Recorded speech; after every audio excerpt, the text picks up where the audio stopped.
lo han visto, lo relacionan con temblores, pero va más allá que los temblores. Bien.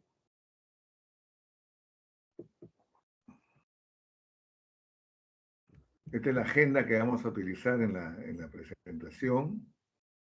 Y bueno, las competencias que se quiere alcanzar, que hagan un diagnóstico ustedes de la enfermedad de Parkinson, para que lo puedan derivar al neurólogo. Bien, para hablar de enfermedad de Parkinson vamos a hablar de parkinsonismo, ¿no? El parkinsonismo, como ya se ha visto en neurología, lo han visto en neurología, es un temblor en reposo, rigidez. Rigidez significa que las articulaciones están, a la hora que ustedes le hacen la motilidad, el examen de la motilidad pasiva, o sea, mueven las articulaciones, sobre todo de los brazos y las piernas, y estas están rígidas. Hipoquinesia, pérdida de reflejos posturales. Acá ven en este dibujo, ¿no? Más o menos la enfermedad de Parkinson, ¿no? Paul Elis, un pintor francés, pintó a su abuela, y miren el cuerpo inclinado hacia adelante, la cara inexpresiva y la posición de la mano en cuentamonedas, ¿no? Bien, hablando un poco de fisiopatología, ¿no? El problema está en las células nigroestriadas, ¿no? Están en la sustancia negra, ¿no? En mayor proporción, pero también se encuentran en algunos plexos nerviosos, ¿no? A veces en el estómago, también los plexos de Haber-Bosch. Por eso que hay una teoría que dicen que el Parkinson comienza en el estómago, ¿no? Y en la subcorteza también, ¿no? Pero la mayoría de las sustancias nigroestriadas se encuentra en el mesencéfalo, ¿no? Lo que se llama la sustancia negra. De ahí estas células dopaminérgicas, ¿no? Transmiten hacia la corteza cerebral. Bien, el parkinsonismo, o sea, el síndrome del parkinsonismo, tiene varias enfermedades, por decir, dentro de toda su torta, ¿no? O sea, su capacidad.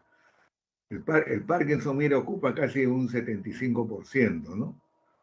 El Parkinson secundario un 10% y el Parkinson Plus un 15%, ¿no? El Parkinson secundario es el debido a, por ejemplo, algunas drogas, ¿no? Tratamientos, a veces que damos como la flunarizina, por ejemplo, que damos para migraña, para, como un neuromodulador también. La flunarizina produce temblores, ¿no? Algunos medicamentos psiquiátricos también, como los antipsicóticos, sobre todo los atípicos, producen temblores y producen también espasticidad, ¿no? O sea, rigidez. Y tenemos el Parkinson Plus, que viene a ser el síndrome de Parkinson agregado a otros signos y síntomas, ¿no? Como problemas cerebelosos, problemas de pares craneales, ¿no? Dentro de ellos está la atrofia multisistémica, ¿no? La parálisis supranuclear progresiva, etcétera, etcétera, ¿no? Esa parte no la vamos a ver, ¿no? Bien. La enfermedad de Parkinson, pues, fue puesto el nombre en homenaje a James Parkinson, miembro del Real Colegio de Cirujanos, quien en 1817 publicó, ¿no? Un ensayo de la parálisis agitante. Acá ven un parkinsoniano, miren la cara inexpresiva, ¿no? No se sabe si está contento, si está deprimido, si está ansioso. Miren la posición de las manos, miren el cuerpo un poco inclinado hacia adelante. Y este es de Paul Richard, ¿no? En una fase moderada, por decir, y una fase severa, ¿no? En ese tiempo no había el levodopa, ¿no? Ya esto ya no vemos nosotros. Eso se llama cantocornia, ¿no? Que el paciente es completamente una estatua. Ustedes lo levantan en peso, y lo paran y ahí queda, ¿no? Completamente rígidas, ¿no? Pero sin embargo, si estos pacientes ustedes apoyan su espalda contra una pared, algo así, se enderezan, ¿no? Se enderezan y después ya no vuelven a enderezarse, ¿no? Después otra vez vuelven a su posición original, ¿no? Caprichos de los receptores, de los nervios, etcétera, etcétera, el cerebro. Cantocornia se llama. Bien, ¿qué cosa es la enfermedad de Parkinson? Es una enfermedad degenerativa de curso inexorablemente progresiva, o sea, y multisistémica, con compromiso de varios sistemas monoaminérgicos, ¿no? Como son dopaminérgico, noradrenérgico y serotoninérgico, ¿no? Entonces es una enfermedad que no se cura, por si acaso, ¿no? Es como la esclerosis múltiple, no se cura. Lo que se trata es de que mejorar los signos y síntomas y retardar un poco la enfermedad, ¿no? Hay varios tipos de Parkinson, ¿no? Hay más agresivos, hay más suaves, pero es una enfermedad, pues, progresiva, ¿no? Ok. La prevalencia global es 1/1000, la prevalencia mayor de 65 es 1/100. No hay diferencia significativa en sexo, raza y geografía, como lo había en la esclerosis múltiple, ¿no? Últimamente, hace 3, 4 años, quizás un poquito más, se publicó una neurología de casos jóvenes de Parkinson en personas jóvenes, ¿no? De 40 años, ¿no? Entre 38 y 40 años, ¿no? En cual, pero siempre la mayor prevalencia es en mayores de 65 años.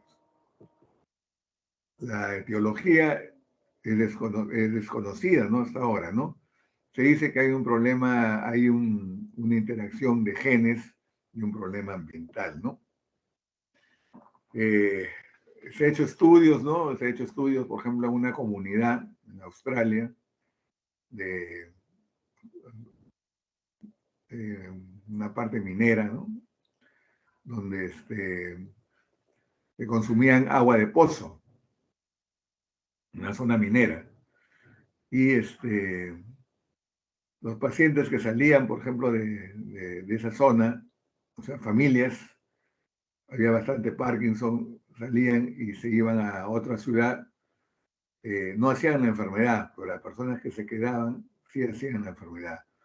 O sea, ¿qué quiere decir esto? Que hay algo tóxico en el ambiente que hace que se desencadena la enfermedad. O sea, los pacientes lo pueden tener en el gen, pero si no hay la parte tóxica, digamos así, del sistema nervioso, o sea, la parte ambiental, eh, esto lo salva de hacer la enfermedad, por decir así, ¿no? Entonces, la interacción entre genes y ambiente, ¿no? Entonces, esta es más o menos acá tenemos las causas ambientales, por decir, ¿no? Toxinas, pesticidas. Acá puede haber una serie de otras toxinas, ¿no? Hemos visto en Parkinson en personas que trabajaban en fábricas de batería o vecinos de una casa que había muchos químicos o trabajaban con los químicos, los fumigadores, ¿no? De la agricultura, ¿no? Son causas ambientales que producen el Parkinson, ¿no? En una persona que es genéticamente predispuesta. Los traumatismos craneales, ¿no? Tenemos el caso de Muhammad Ali, ¿no? El campeón de los pesos pesados, ¿no? Que dio a tantos golpes, ¿no? Y tenía el gen, entonces se produjo el Parkinson, ¿no? Y como siempre, pues en todas las enfermedades degenerativas y otras, el comportamiento de alto riesgo, la dieta, ¿no? La dieta es importante. Entonces hay interacciones entre genes, interacciones entre entre gen y ambiente, y hay genes, ¿no? Los más importantes o los más comunes, por decir, el gen causal de la alfa-sinucleína, que es un gen dominante, el gen causal del parquina 2, que es recesivo, y los genes de susceptibilidad, ¿no? NAT2, UCHL1, alfa-sinucleína 5, etcétera, etcétera, ¿no? Bien. Entonces, eh, todavía no se descubren muchos genes, pero bueno, cada vez se va descubriendo más genes que producen el Parkinson, ¿no? Pero más o menos en esta diapositiva ustedes ven de que las formas familiares, autosómico recesivo, autosómico dominante, son pocas, ¿no? Y las causas esporádicas que no se sabe es bastante. Estos son unos genes identificados. Acá, esta es una diapositiva antigua, pero ahora, hasta el 2017, están descritos 255 genes que producen el Parkinson. O sea, cada vez aumentan los genes, ¿no? Descubren más genes.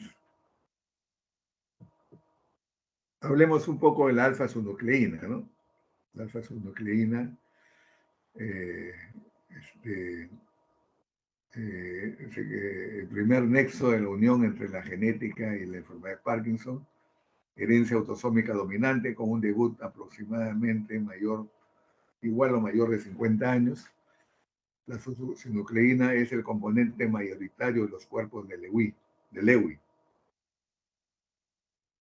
Su expresión de la forma normal y también es tóxica, ¿no? Bien. La parquina, que es el otro gen, el segundo gen más importante, causa más común de formas familiares de enfermedad de Parkinson, ¿no? En Europa, el 50% de las formas autosómicas dominantes de inicio temprano. Controversia para los portadores heterocigotos, el inicio más tardío. Gen difícil de estudiar por el tamaño de los intrones y la insuficiencia. No presentan cuerpos de Lewy, ¿no? Antes, cuando yo estudiaba, mis profesores me decían, a ver, doctor Barreto, háblame del Parkinson. Bueno, es una enfermedad degenerativa, progresiva, cuyos síntomas son rigidez, temblor en reposo, y bradicinesia, ¿no? Bradi, lento, movimientos, cinesia, movimientos, ¿no? ¿Y qué más? Me decían mis profesores, ¿no? Y yo le decía, bueno, es lo principal, ¿no? No, los cuerpos de Lewy, me decían, ¿no? En ese tiempo todavía la parquina todavía no estaba muy descubierta, pero ahora se ha descubierto que hay genes que no tienen cuerpos de Lewy, ¿no? Que se ven microscópicamente, ¿no? Bien. Factores de riesgo, sí, ¿no? La edad, antecedentes familiares, exposición, esa es la parte ambiental, agua de pozo, plaguicidas, tóxicos, ¿no? Lesiones cefálicas, como el caso de Mohamed Ali. Hay los que tienen trastornos de la conducta durante el sueño REM, constipación, depresión, ¿no? Estos últimos son pacientes que ya no se dice riesgo, sino que ya son, así comienza la enfermedad, ¿no? Con trastornos de la conducta, del sueño REM, la constipación y la depresión, ¿no? Parece mentira, pero pacientes que tienen menos riesgo son los que consumen café y cigarrillos, ¿no? Eso no quiere decir que, digamos, a los pacientes que tienen Parkinson que consuman cigarrillos, ¿no? Porque no van a ser Parkinson, a lo mejor lo van a hacer muy leve, pero van a ser cáncer al pulmón. Entonces, estos tres últimos es más probable que sean síntomas iniciales de la enfermedad. Como neuroprotectores sería estos de acá, ¿no? Cafeína y cigarrillos. Los factores de riesgo, ¿no? Rol de la genética, la edad avanzada, la historia familiar progresiva, gemelo monocigote, rol del medio ambiente, las toxinas, las pesticidas y el consumo bajo o nulo de café, ¿no? Este es un corte del mesencéfalo donde se ve ustedes el Parkinson y acá una persona sana, ¿no? Acá con la sustancia negra, ustedes ven, y ya lo han visto ustedes cuando han hecho neuroanatomía, y esta enfermedad de Parkinson ya no tiene sustancia negra, ¿no? Ya es una sustancia gris oscura, ¿no? Pero no hay sustancia negra. ¿Qué quiere decir esto? Que se han perdido células dopaminérgicas, ¿no? Es una despigmentación del locus níger o sustancia negra que se llama, ¿no? Esto.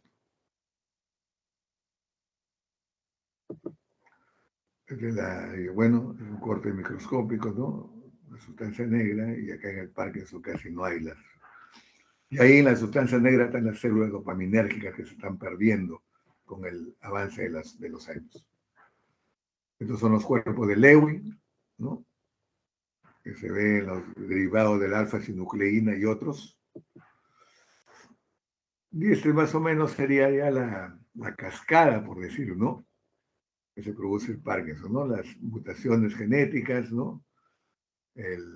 La interacción, ¿no? Con la parte eh, eh, ambiental, se produce una agregación proteica, una disfunción del UPS, un estrés oxidativo, una fosforilación de las proteínas anormales, la mitocondria comienza a fallar, ¿no?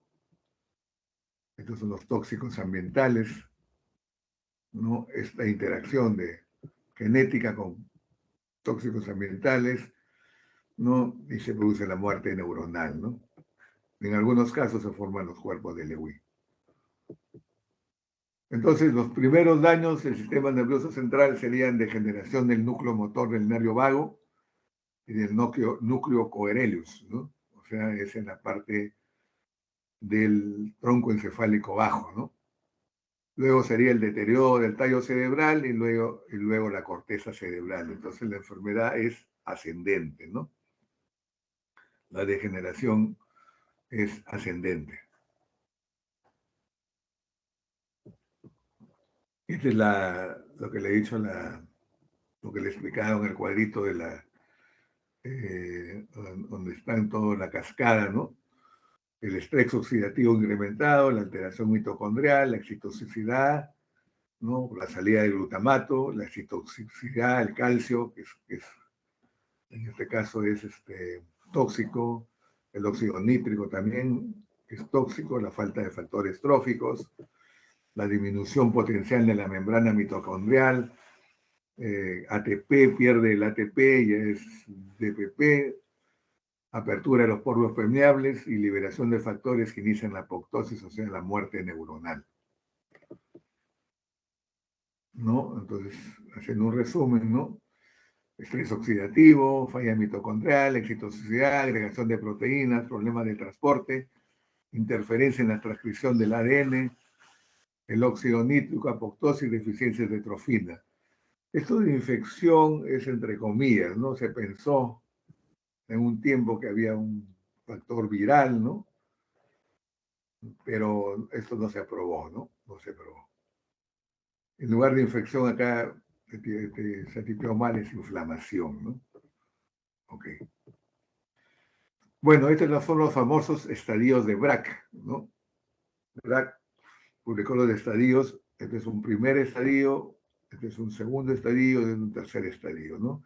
En el primer estadio, como ven acá, no hay síntomas, pero el parque no está iniciándose en los troncos, en el tronco encefálico bajo, ¿no? Entonces ya hay acá compromiso de la pérdida de dopamina.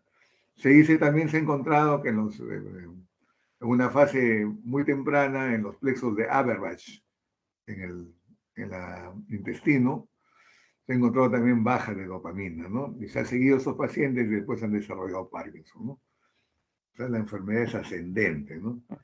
En un segundo estadio, ¿no? Acá ya hay fase sintomática, ¿no? O sea, y la enfermedad va avanzando. Ya como acá es el tronco encefálico bajo, acá el tronco encefálico alto, ¿no? Ya agarra el locus coeruleus, el núcleo dorsal del vago, y ya está llegando la sustancia negra, ¿no? Y el mesocórtex. Y acá en la etapa más tardía ya agarra, ¿no? Ya el neocórtex, o sea, ya la corteza cerebral, ¿no?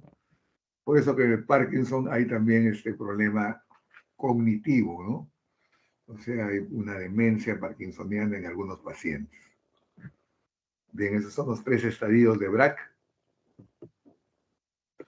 El diagnóstico es eminentemente clínico, ¿no? No hay examen auxiliar contributorio, no hay que ustedes saquen líquido cefalorraquídeo, lo manden al laboratorio y le dicen, es Parkinson positivo, ¿no? No hay eso. O sino que en sangre, en plasma, lo manden al laboratorio y digan, tiene Parkinson, tampoco.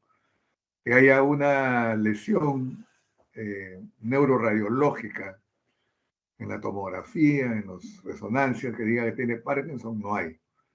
No, el diagnóstico definitivo es clínico y anátomo patológico, ¿no?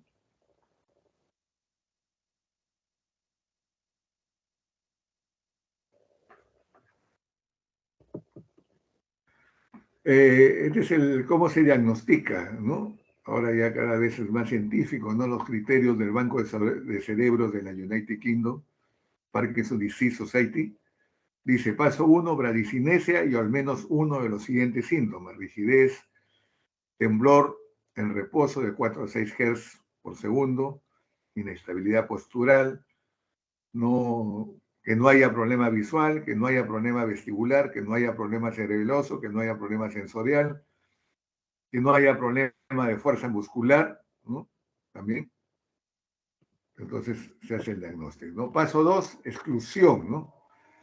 Que exclusión de progresión escalonada, lesiones cefálicas, encefalitis, crisis oculogiras, neurolépticos, algunos casos familiares, ¿no? Remisión, que remita, ustedes saben que el Parkinson nunca remite, avanza más bien, estrictamente unilateral, ¿no? El Parkinson comienza unilateral, pero luego se hace bilateral. La parálisis supranuclear de la mirada también es que lo excluye, ¿no? Signo cerebeloso lo excluye, ya no sería Parkinson, sino sería un Parkinson Plus, ¿no? La atrofia multisistémica severa, la demencia precoz, signo de Babinski, tumores, hidrocefalia y que no responda a la dopa, ¿no? O pacientes que hayan estado, este es como un veneno, ¿no? Plaguicida, ¿no? Pero plaguicida no, es como un veneno que han consumido estos, se usa para investigación, ¿no? Ok. El paso 3, ¿no? Refuerzan el diagnóstico, esta es la parte más importante, ¿no? Aparición unilateral, temblor en reposo, el trastorno progresivo, asimetría persistente, peor en el lado de aparición, respuesta a la levodopa de 70 a 100%. Es una prueba también que ustedes le dan levodopa y que mejoren, ¿no? En un Parkinson Plus ustedes le dan levodopa y no mejora. En un temblor en reposo, que es el otro diagnóstico diferencial que se confunde con el Parkinson, le dan levodopa y no mejora, ¿no? Entonces, la aparición unilateral refuerza, ¿no? La aparición, digo, ¿no? Porque después ya se convierte en bilateral conforme avanza. El temblor en reposo, el trastorno progresivo, la asimetría, ¿no? El Parkinson es asimétrico, severas disinesias inducidas por levodopa, ¿no? Ya como vamos a ver, a la levodopa, si bien es la reina de la medicación, pero cuando pasa un tiempo ya pasa la luna de miel, honeymoon, ya comienza a presentar problemas como vamos a ver después, ¿no? Historia de más de 5 años con buena respuesta a la levodopa y el curso de la enfermedad, ¿no? Es largo. El cuadro clínico, entonces, lo resumimos en el síndrome parkinsoniano, que ya lo hemos visto en la primera diapositiva. Alteración de los reflejos posturales, ya les he dicho, el paciente no inclina su cuerpo hacia adelante. Alteraciones cognitivas, alteraciones del humor, se vuelven depresivos, alteraciones autonómicas, ¿no? Nos decía un profesor, un semiólogo, nos decía, ¿no? Los parkinsonianos a veces tienen una brillantez en su cara, ¿no? ¿Qué sucede? De que se produce un disturbio neurovegetativo, ¿no? También eso está dado por la constipación también, ¿no? También hacen problemas eh, urinarios, ¿no? Hacen un problema de como una prostatitis, algo así, cistitis, ¿no? Hacen problemas urinarios, de constipación también. Y alteraciones de la marcha, ¿no? Es una marcha a pasos lentos, ¿no? Arrastrando los pies, ¿no? Eh, bueno, entonces esta es la progresión de la enfermedad, ¿no? Acá tenemos la fase preclínica. ¿Qué ha pasado acá? Bueno, acá ha habido hiposmia, acuérdense de hiposmia, eso que se ve en el COVID, ¿no? Hiposmia, disminución de la olfacción, no del gusto, la olfacción nomás, eh, trastorno del sueño REM, depresión, constipación, ¿no? Entonces, esos serían los periodos iniciales, ¿no? Luego viene la clase, la parte ya clínica, ¿no? Donde se aparece unilateral, después bilateral, después de las complicaciones motoras, la inestabilidad y las caídas. Se puede producir psicosis. Ustedes saben que la dopamina, que es el principal neurotransmisor, está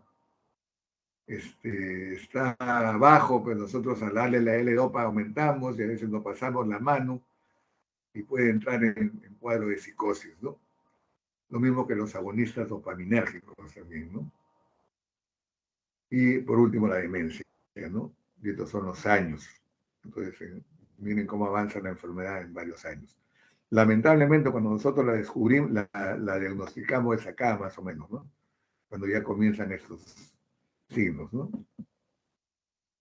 Entonces, la clínica, haciendo un review, temblor en reposo, que mide 4 a 7 Hz por segundo, inclusive ustedes pueden mandarlo al neurofisiólogo si están en duda, le dicen, doctor, quiero que me diga que el temblor cuántos Hz tiene, cuántos Hz por segundo tiene. Entonces le dice 4 a 7 Hz de segundo está dentro del rango del Parkinson. Cuando tiene 8, 14, ya no es Parkinson, ya es temblor esencial y otros. Ya, este es un parámetro. Disminuye con el movimiento, claro, es un temblor en reposo, ¿no? Estamos hablando del temblor, ¿no? Aumenta con las emociones, a veces cuando el paciente está un poco tenso comienza a temblar más y a veces lo traen a la consulta y dicen, doctor, mi paciente está mal, mire cómo está temblando. Entonces uno comienza a preguntarle, ¿no? ¿No tiene algún problema en su casa? Sí, doctor, me voy a mudar, nos están sacando de la casa. Bien, entonces las emociones aumentan a veces el temblor, ¿no? Entonces quizás acá darle un alprazolam, un clonazepam, ayuda al paciente, ¿no? Y como todas las enfermedades del movimiento, o casi todas, desaparecen durante el sueño, si no, pobre paciente, ¿no? El Parkinson, la corea, la tetosis, etcétera, etcétera, desaparece con el movimiento, con el sueño, perdón, excepto la epilepsia, ¿no? O sea, de los movimientos involuntarios, casi todos desaparecen con el sueño, excepto la epilepsia, ¿no? Sobre todo las mioclonías. Bien. La clínica, ¿no? Rigidez en los músculos flexores y extensores. Ustedes a la hora que hacen la motilidad pasiva, ¿no? Le van a ver que a la hora que le hacen el movimiento pasivo del brazo y está un poco rígido, ¿no? Y hay entonces a veces cuando el brazo lo decimos que lo junte al pecho. Nosotros tratamos a veces le decimos, a ver, haga fuerza ahí. Entonces le tratamos de ganarle y sueltan sueltan el brazo y el brazo otra vez se va contra el pecho, ¿no? Eso se llama signo de la rueda, signo, perdón, de la navaja. En razón de que en esos tiempos había la navaja del barbero, ¿no? Una una navaja, hasta ahora la utilizan, ¿no? Que tienen, son un poco duras. eh, Antes de estirarla al 100%, ¿no? Ustedes la sueltan y se vuelve a cerrar, ¿no? Entonces, por eso hay el signo de la navaja, que es al decirle al paciente que tenga los brazos flexionados y haga fuerza, y no deje que le gane, ustedes tratan de estirar el brazo y lo sueltan y bueno, y se pega, ¿no? Se pega al pecho. Ok. El otro signo es de la rueda dentada, en la cual ustedes le dicen al paciente, ustedes agarran la articulación de la muñeca y mueven la muñeca de para arriba y para abajo, ¿no? No mueven la muñeca y ustedes van a ver, van a sentir que el paciente que se pone rígido y cede, se pone rígido y cede, ¿no? Entonces ese es el signo de la rueda dentada. Este signo se ve mejor, se hace más manifiesto si le dice con la otra mano, haga puño y suelte, ¿no? Mueva la otra mano, ¿no? Entonces se hace más manifiesto el signo de la rueda dentada en el lado opuesto. Esto se llama sincinesia. Después tenemos la bradicinesia, bradi lento, cinesia movimiento, movimientos lentos del paciente. La musculatura de expresión de la cara es una facies en máscara, ustedes no saben si está deprimido, si está contento, ¿no? Eh, la tiene problemas en la masticación, en el habla, conforme van pasando los años, se hace un habla disfónico, tiene problemas en la deglución y dificultad para inicio de movimientos y alternantes. Por ejemplo, dice, está en el consultorio. A ver, usted vaya hasta la puerta del consultorio y regrese. Entonces el paciente con sus pasos lentos, arrastrantes, entonces va caminando, y luego se para, regrese, dice. Entonces como que se para y se frisa el paciente, ¿no? Un freezing. Se frisa y luego ya regresa, ¿no? Entonces, ¿qué pasa? De que como en el Parkinson hay un problema en la programación motora del movimiento en el lóbulo frontal, sobre todo en el lóbulo prefrontal, eh, no hay dopamina ahí, entonces como que se frisa el paciente, ¿no? Y hay que tener mucho cuidado también porque el paciente a veces cuando son tramos largos y quieren como correr, hacer un poquito rápido, no pueden pararse, ¿no? No pueden pararse. Y bueno, están en la calle, puede atropellarlos un carro, etcétera, etcétera, ¿no? Entonces, nosotros le decimos, ¿no? Que no trate de correr, sino que ande despacio, ¿no? Entonces hay dificultad al inicio del movimiento y alternantes. Cambios posturales, sí, postura encorvada, marcha arrastrante, festinante, ese es el diagnóstico semiológico. Disartria, ¿no?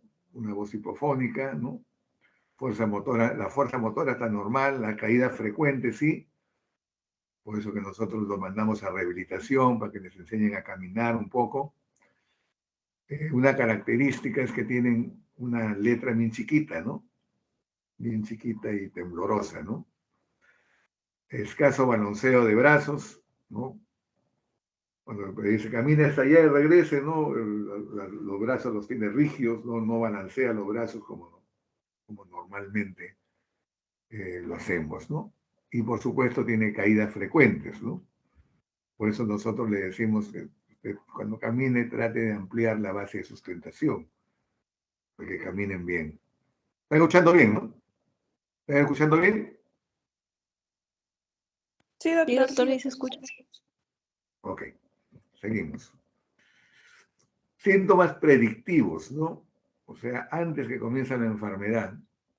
Ya está estudiado eso, ¿no? Hiposmia, lo que le hemos dicho, constipación, depresión y trastorno del sueño REM, ¿no?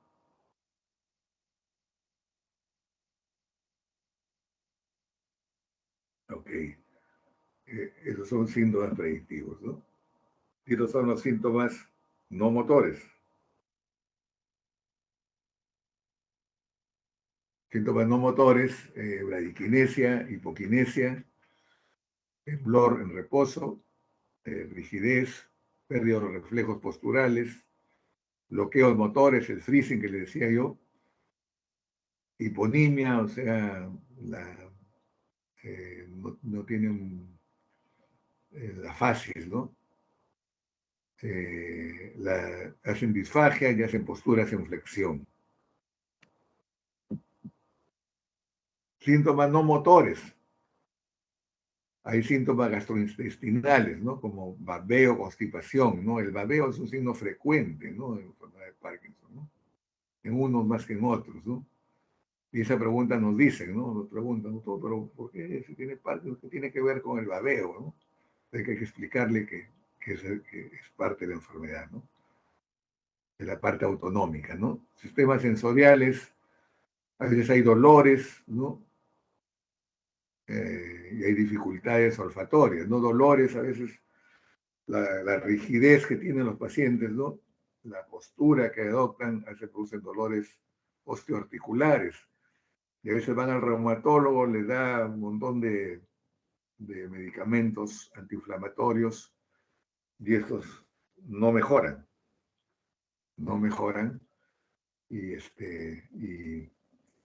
paciente, pues, el problema es el Parkinson, ¿no? Síntomas neuropsiquiátricos, depresión, ansiedad, ataques de pánico y a veces psicosis también, ¿no? Porque como es disturbio de la dopamina, el neurotransmisor y la dopamina cuando está en aumento produce esquizofrenia y cuando está en disminución produce Parkinson. Entonces hay que mantener ahí. Y el problema nos da a los neurólogos cuando es un paciente esquizofrénico y parkinsoniano. Uf, un dolor de cabeza, ¿no? Bien. ¿Hay desórdenes acompañantes al Parkinson? Sí, ¿no? Las piernas inquietas, ¿no? Es un desorden también que está relacionado con la parte de la dopamina, ¿no? Entonces, las piernas inquietas que patea, ¿no? El paciente patea en la noche y a veces, bueno, molesta a la pareja, ¿no? Entonces hay que separarlos a veces, ¿no? Y con los agonistas dopaminérgicos esto mejora, ¿no? Síntomas autonómicos, ya hemos hablado, ¿no? Y dificultad urinaria también por problema este, de parte autonómica, simpática.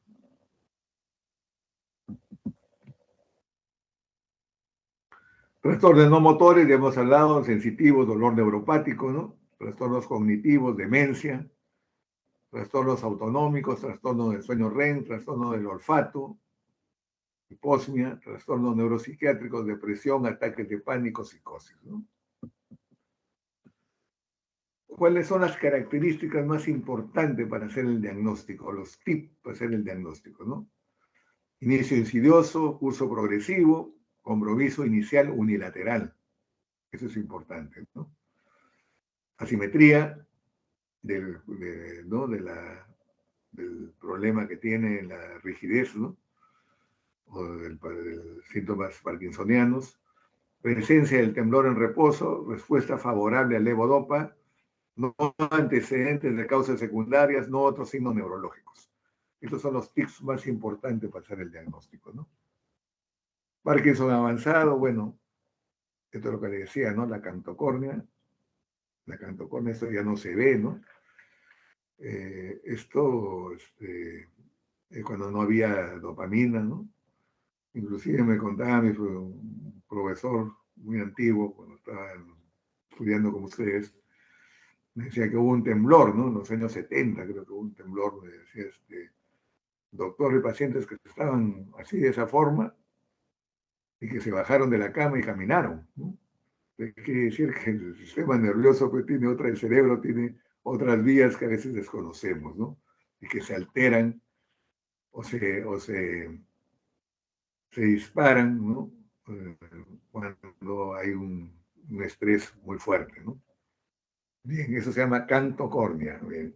Este es otro que se llama el síndrome de la Torre de Pisa, ¿no? Miren la inclinación de la columna, ¿no?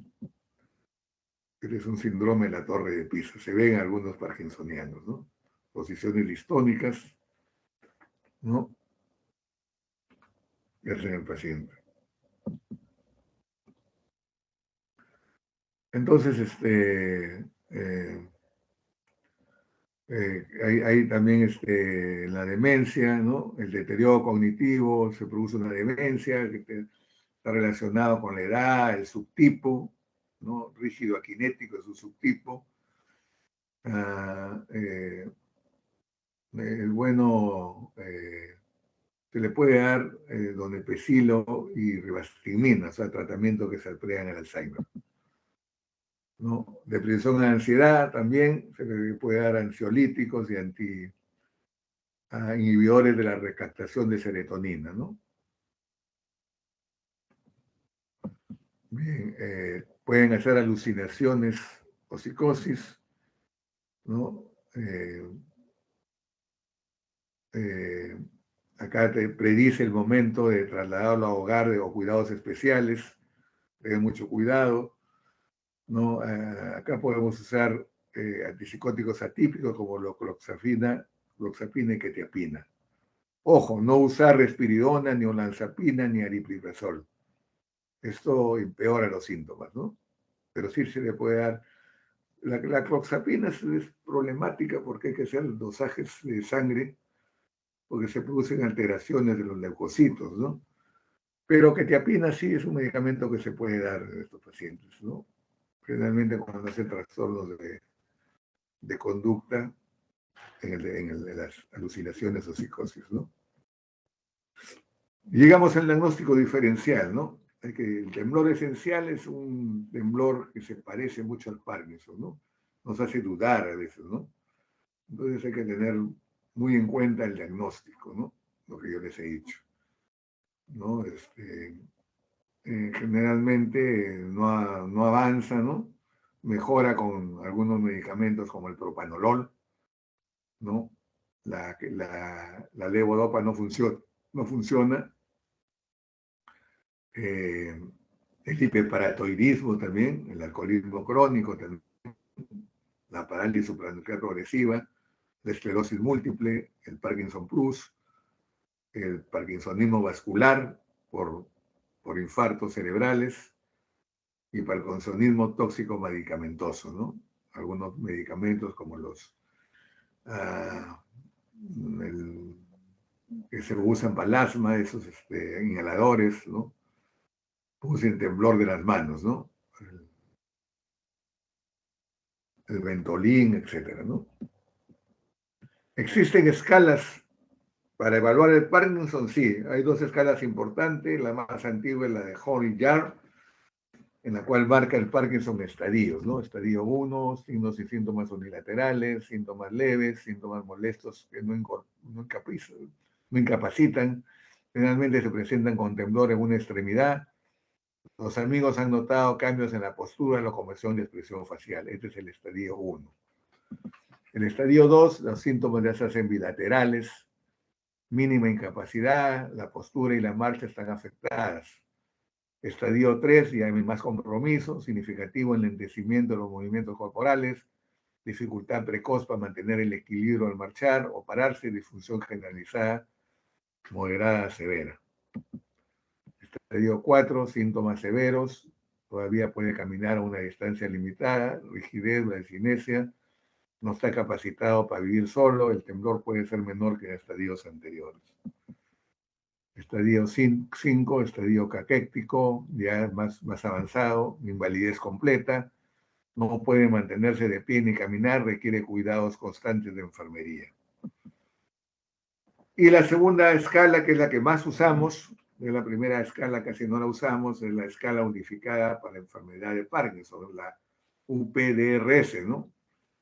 En la cual se ve, ¿no? El deterioro intelectual, la depresión, el lenguaje, la salivación, ¿no? Todo eso se va expresando en la ¿cómo se llama? En la escala, ¿no? Generalmente es para evaluar cómo ha avanzado la enfermedad. El tratamiento, bueno, los tips para el tratamiento es entrevistas prolongadas, tener al paciente siempre a la vista el 100% del tiempo. A veces es difícil esto porque la historia ahora son electrónicas, entonces hay que estar con la computadora, mirando la computadora y bueno, y un ratito mirando al paciente, ¿no?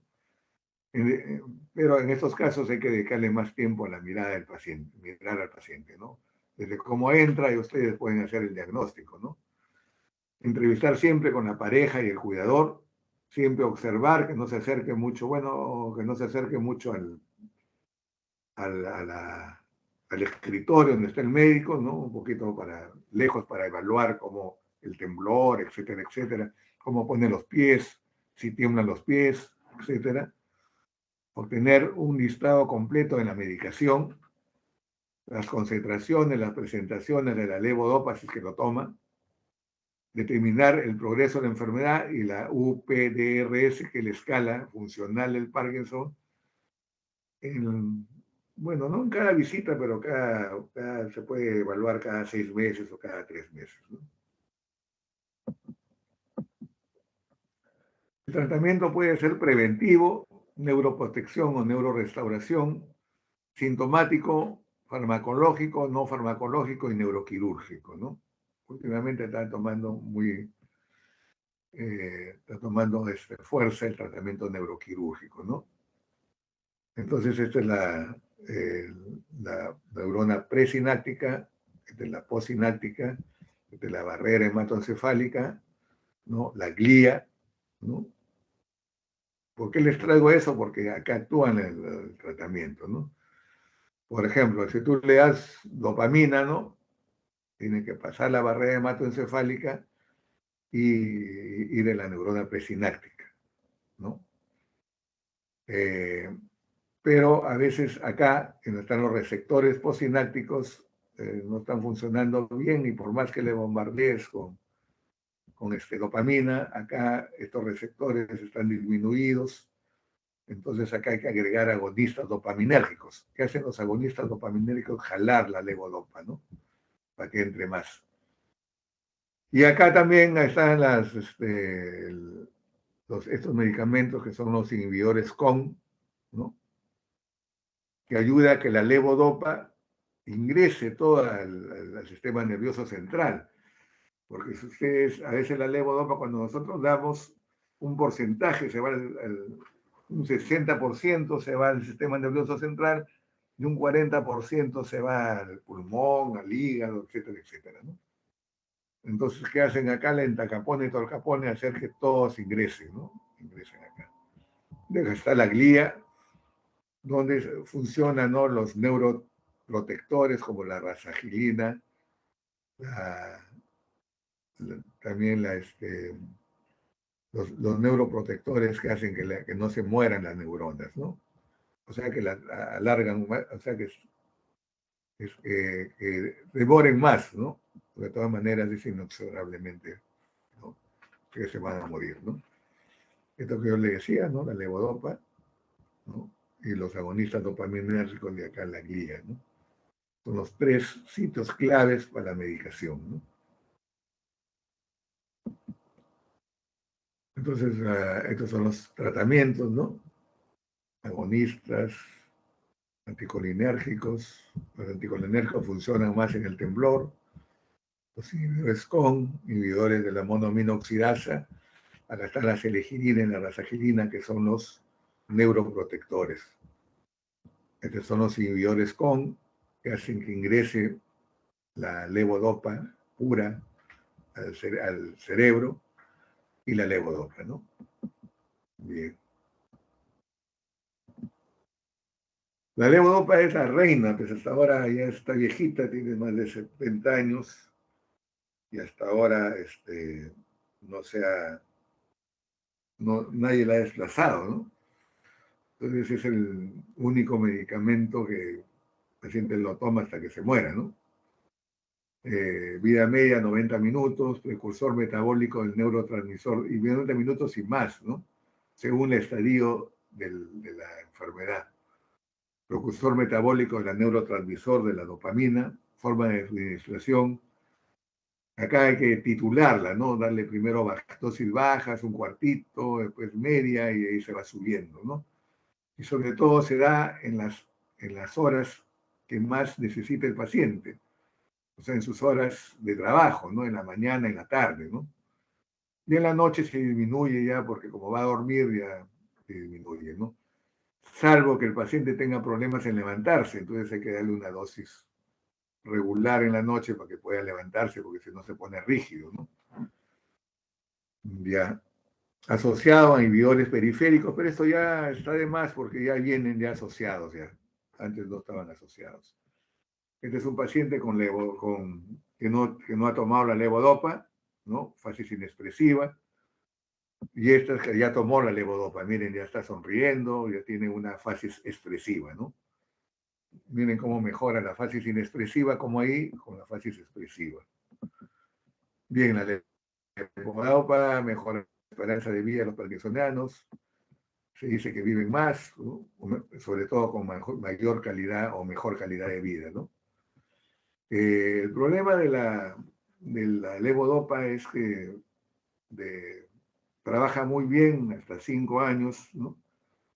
Algunos autores dicen hasta 7 años, y luego comienzan a tener movimientos que se llaman fluctuaciones motoras, ¿no? Entonces, no todos los pacientes, pero sí un poquito más del 50%, ¿no?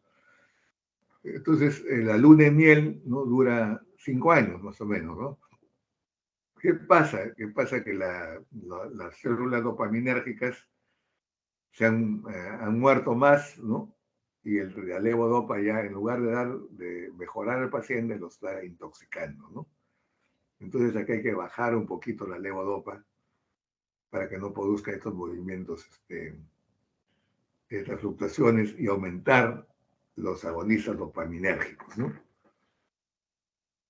A veces hay que aumentar también los inhibidores COM para que la levodopa se vaya más pura al cerebro, ¿no? Entonces, esta es una dosis de levodopa en un paciente inicial o Parkinson novo, como le llaman, que le dan la levodopa y dura 24 horas, sin ningún problema, entre la fase off y la fase on.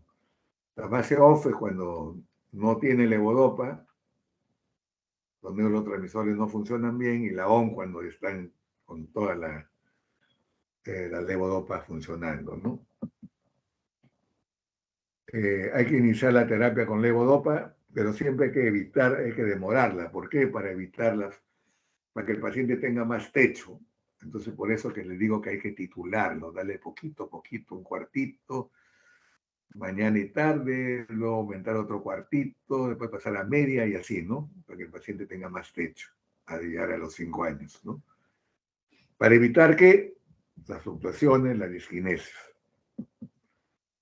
Entonces, algunas definiciones, a medida que la enfermedad avanza, el beneficio de la medicación se va cortando, periodo ON, periodo de conexión con levodopa, periodo de buena movilidad o con buen funcionamiento motor, periodo OFF, periodo de desconexión con levodopa, periodo de mala movilidad en la cual se puede mover lentamente o no se puede mover del todo el paciente, ¿no? Estas son las fluctuaciones motoras y las diskinesias, que son movimientos que son peores que el temblor, ¿no? Son peores que el temblor, ¿no? A veces mueven la cabeza como decir no, diciendo no, mueven hacen otro movimiento con los hombros, etcétera, etcétera. Ya son otros movimientos diferentes de los movimientos parkinsonianos puros, ¿no? Hay pues las fluctuaciones, la quinesia matinal, de fin de dosis, de respuesta diferida, quinesia refractaria, disquinesia de inicio, de fin de dosis, pico de dosis, distonía off, que son movimientos, ¿no? Por ejemplo, el wearing off es el más frecuente, ¿no? Es el agotamiento de la dosis. Conforme avanza la enfermedad, ya la dosis no dura 24 horas, sino ya de periodo off le damos y luego cae ¿no?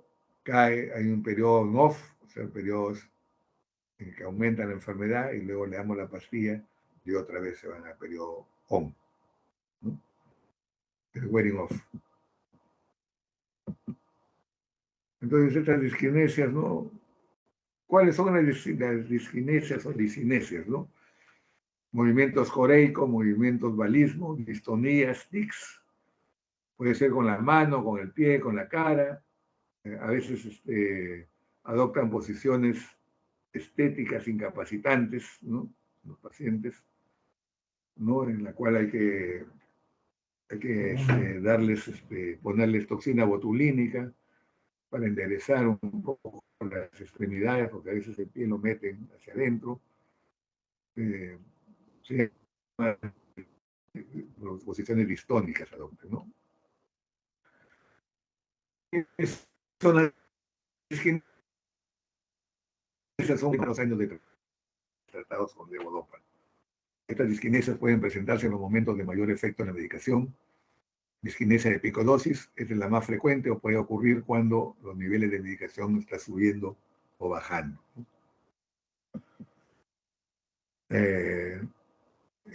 Cuando nosotros damos agonistas dopaminérgicos, ¿no? También se puede producir, ¿no? Trastornos de control de impulsos, ¿no? Entonces, dentro de ellas tenemos conductas anormales, que se produce por una desregulación de la dopamina, ¿no? El gambling, o sea, que se van a los gimnasios, a los juegos, a los casinos, ¿no? Como una adicción, compras compulsivas, el punding, ¿no? Por ejemplo, que les gusta comprar lapiceros, por ejemplo, ¿no? El paciente tenía 200 lapiceros y cada vez se quería ir a las librerías a ver el último lapicero que ha salido, ¿no? Hipersexualidad también, y esto se da con los agonistas dopaminérgicos, ¿no? Y son los agonistas dopaminérgicos donde se va a alojar la dopamina, ¿no? La dopa, ¿no? Están en la neurona postsináptica, ¿no? Estimulan los receptores postsinápticos de la dopamina y a diferencia de la levodopa no requieren conversión metabólica, no requieren acción de neuronas, se usan como monoterapia o terapia adjunta. Generalmente a veces se comienza, un Parkinson nuevo se comienza con agonistas y luego ya conforme va avanzando se va agregando la levodopa, ¿no? Haciendo una titulación progresiva.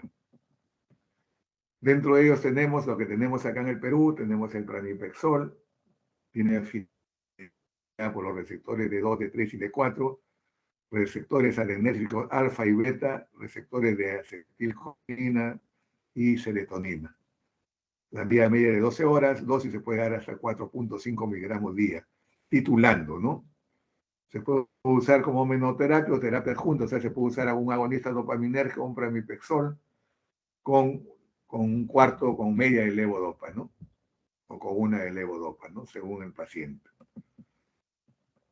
Bueno, este es otro, ropirinol, no hay acá. La apomorfina es otro agonista dopaminérgico que se usa más para los cuadros como rescate para cuando hay distonías graves, ¿no? Los inhibidores ¿no? Mejoran la vida media de levodopa al reducir el metabolismo del medicamento en el plasma y hace que el medicamento pase la barrera hematoencefálica y se vaya directo al cerebro, ¿no? Dentro de ellos tenemos la entacapona, ¿no? Se puede usar con la levodopa, ¿no? Acá, por ejemplo, se pone la levodopa, ¿no?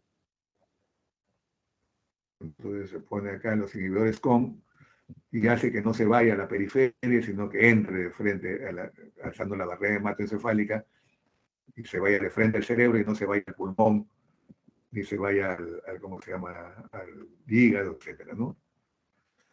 Entonces aumenta el periodo ON en 1.2 horas, tiene efectos colaterales relacionados con el aumento del estímulo dopaminérgico, se usa en combinación con la levodopa, ¿no?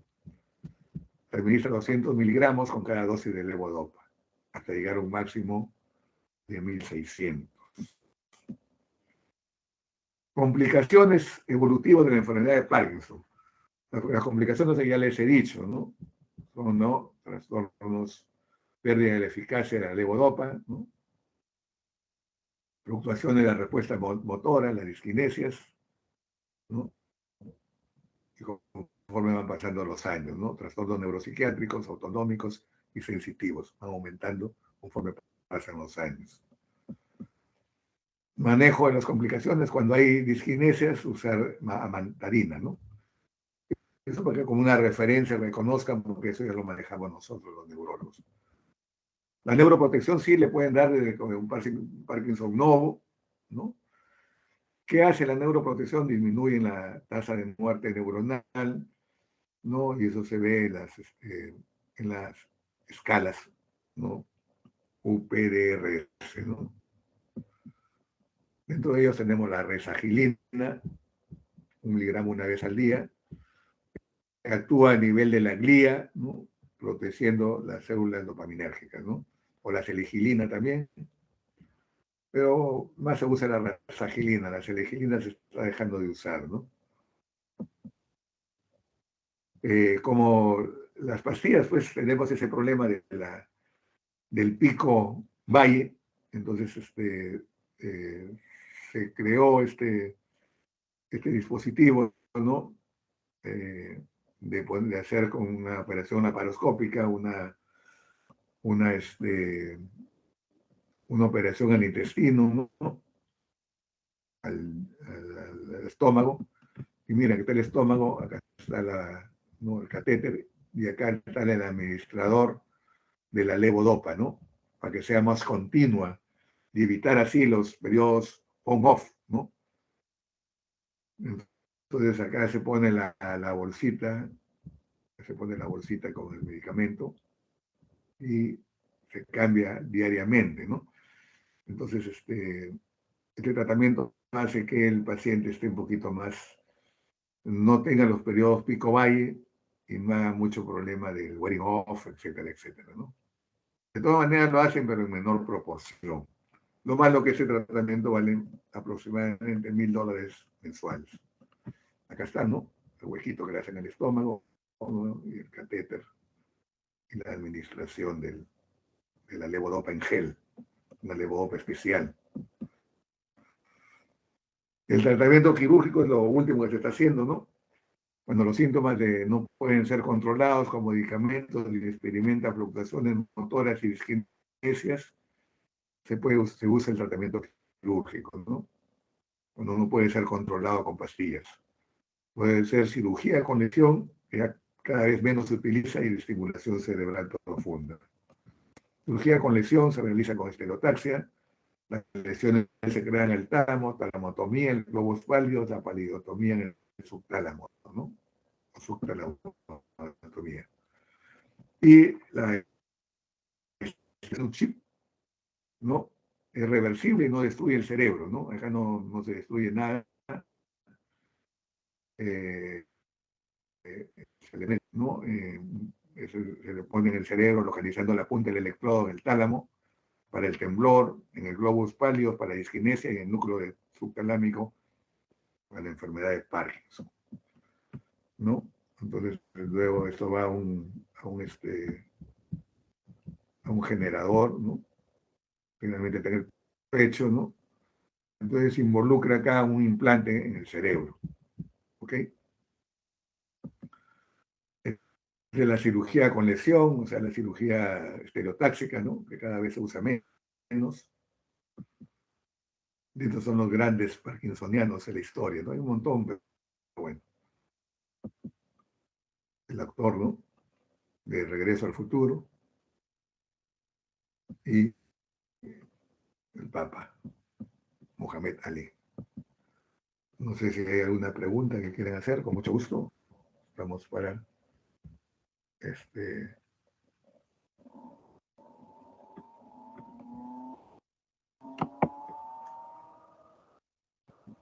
una pregunta. Doctor, buenos días. Una consulta. ¿Existe algún tipo de relación entre el Parkinson y la esclerosis múltiple? No, ninguna relación. Ninguna relación hay. La esclerosis múltiple es una enfermedad degenerativa, ¿no? No hay ninguna relación. Son diferentes, enfermedades degenerativas, el Alzheimer, no el Parkinson, la esclerosis múltiple son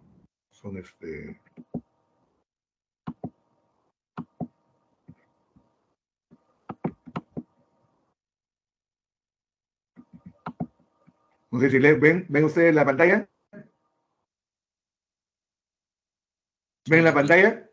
Sí, doctor, sí se ve. ¿Están viendo el video? Ya, miren cómo mueven la cabeza, es un Parkinson, ¿no? Avanzado, paciente parkinsoniano, miren, ¿no? El cuerpo inclinado hacia adelante, las fases totalmente inexpresivas, ¿no? Miren el cuerpo, ¿no? Mira cómo se paran, ¿no?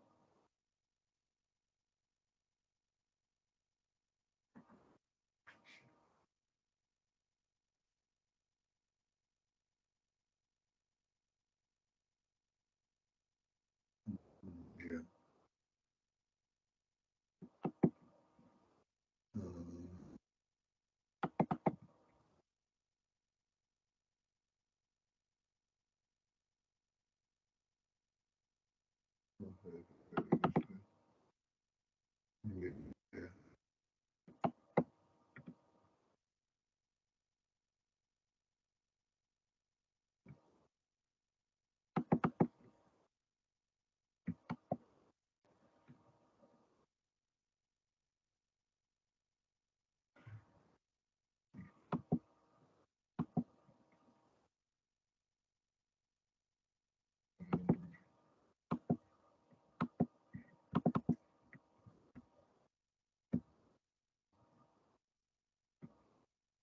No.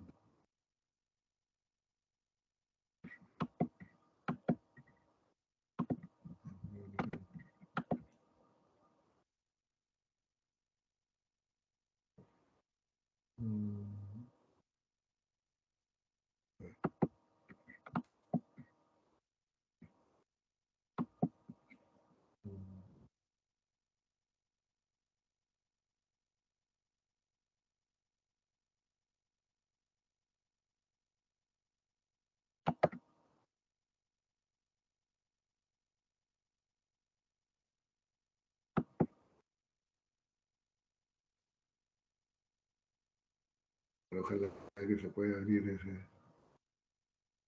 ese video.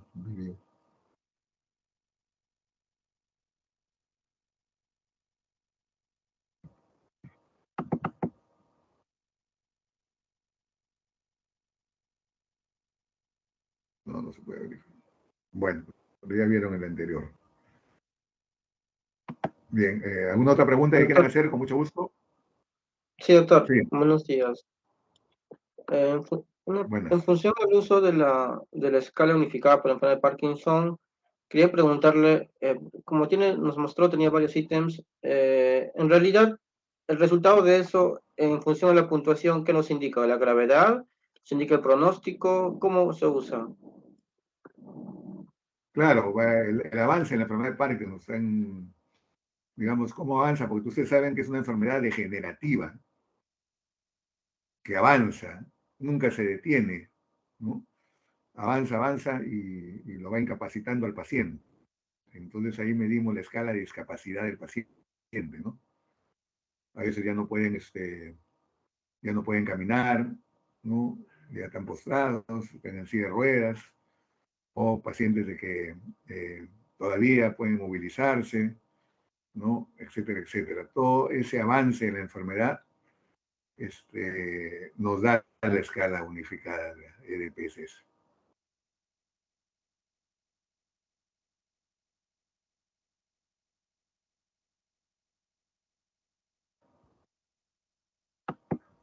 ¿Alguna otra pregunta que quieran hacer? Mucho gusto.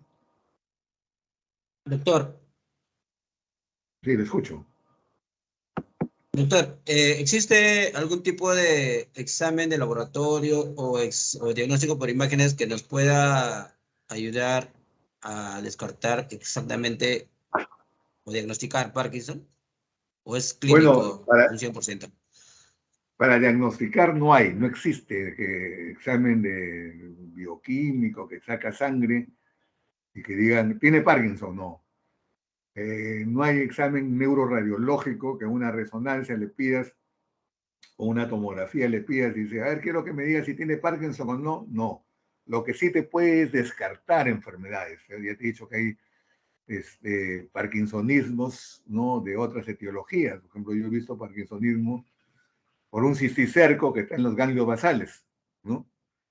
¿No? Entonces, eso hacía que el paciente tenía síntomas de parkinsonismo. Pero una cosa es parkinsonismo y otra cosa es Parkinson, enfermedad de Parkinson. O también el Parkinson vascular, ¿no? En el Parkinson vascular, cuando hay infartos en la zona de los ganglios basales, te producen esos temblores y esas cosas, ¿no? Pero no existe hasta ahora no existe ningún marcador que te diga que el paciente tiene Parkinson.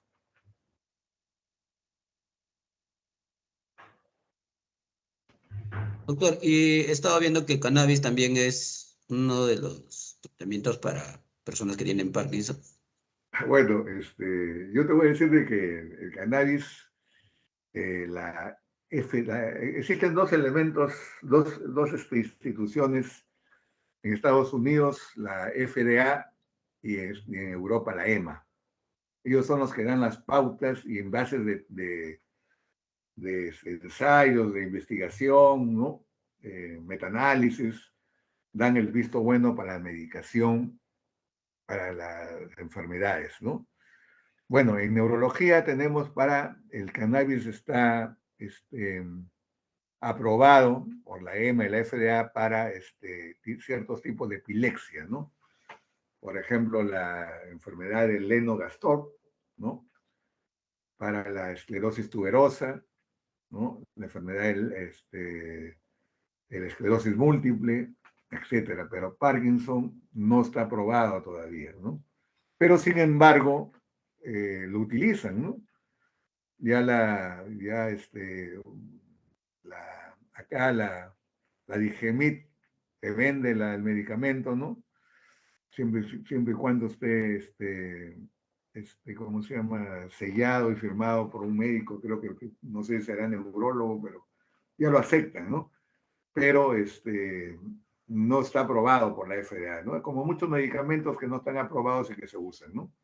Yo la verdad que no tengo experiencia en Parkinson y creo que la mayoría de los neurólogos no lo utilizan, ¿no?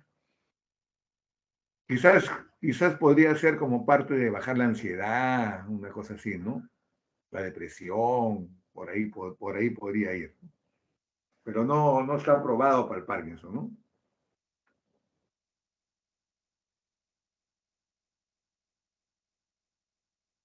Doctor, otra pregunta.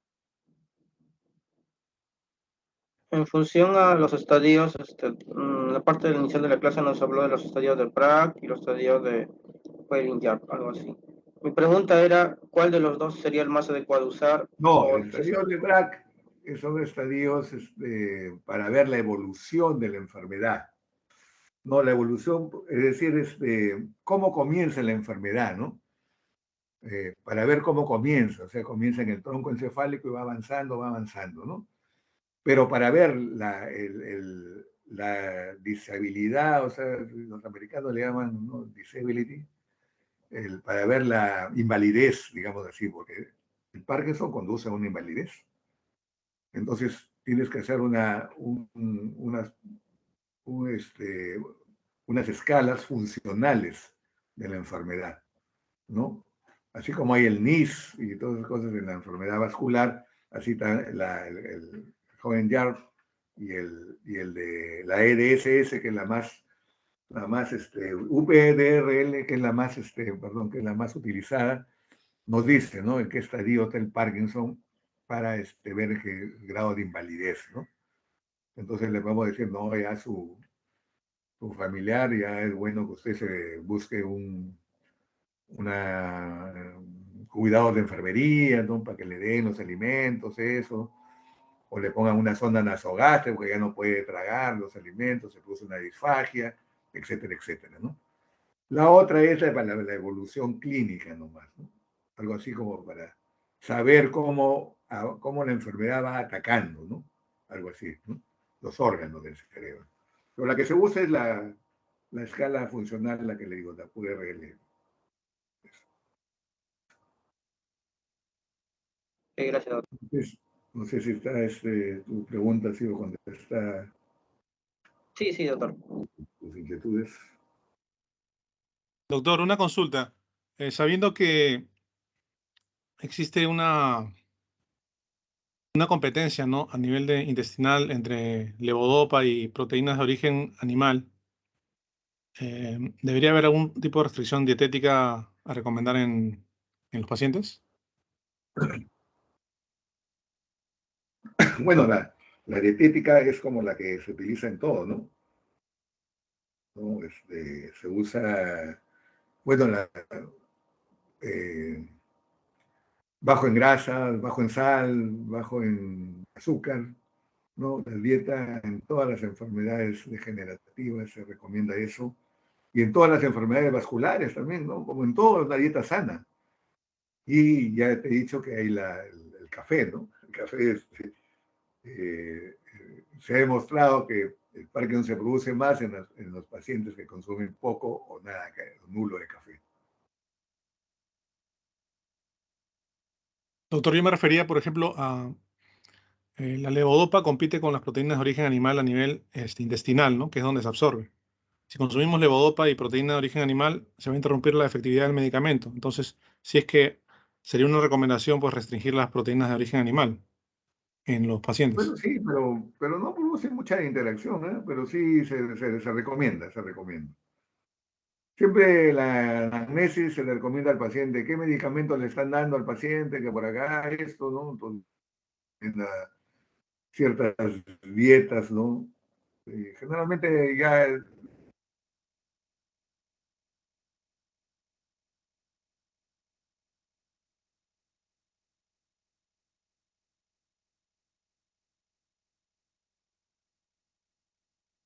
¿Escucha bien?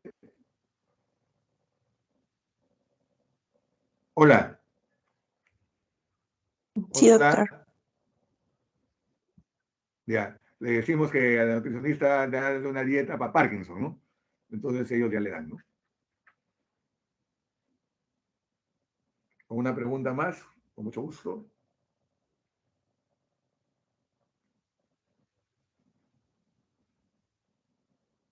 Doctor, una vez diagnosticado Parkinson, ¿qué tiempo de vida más o menos tiene el paciente? Promedio de vida. Bueno, depende, ¿no? Hay Parkinson agresivo, cada paciente es individualizado, ¿no? Individualizarlo, ¿no? Hay pacientes que tienen Parkinson más, menos agresivo, lento, ¿no? Que ahí están, ¿no? Años tienen con el Parkinson y no, muy poco, ¿no? Cuando hay pacientes que.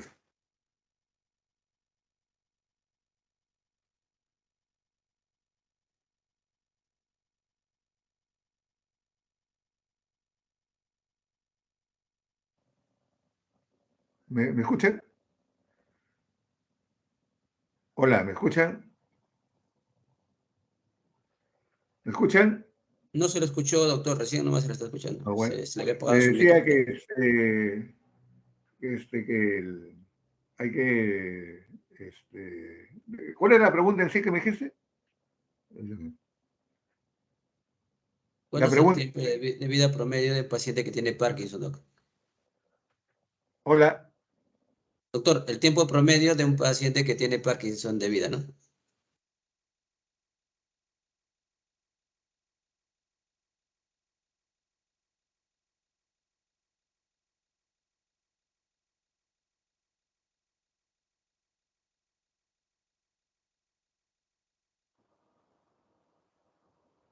¿me escuchan ahora?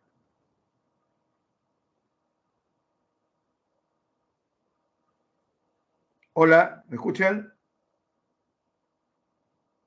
Doctor, por rato se le Doctor. va el audio y no se le escucha. Ahorita nuevamente Sí, le sí, hemos sí. escuchado, ¿Cuál era la pero por pregunta? No le momentos se escuché le bien fue. la pregunta.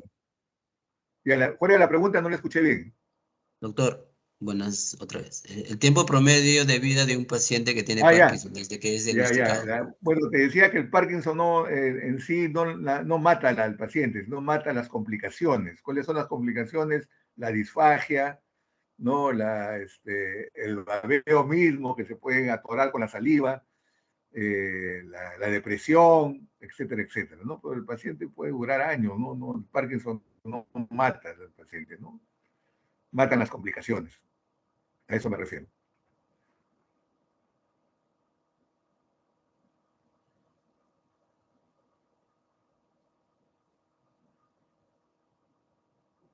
¿Alguna otra pregunta? Con mucho gusto.